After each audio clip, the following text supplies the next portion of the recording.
You're considered poor if you make less than $1,500 a month. If you make between $1,500 and $3,000, you're low income. If you make between $3,000 and $4,500, you're stably paid.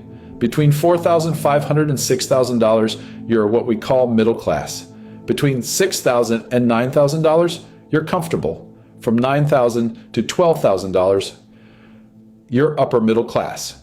From $12,000 to $25,000, we can call you wealthy. From $25,000 to $80,000 a month, you're officially rich. Between $1 million and $2 million a year, you're a millionaire. Between $2 million and $30 million a year, you're a multimillionaire. From $30 million to $1 billion, you're ultra rich. Between $1 and $2 billion, you're a billionaire. And if you have more than $2 billion, you're a multi-billionaire. And now you tell me in the comments, which one are you?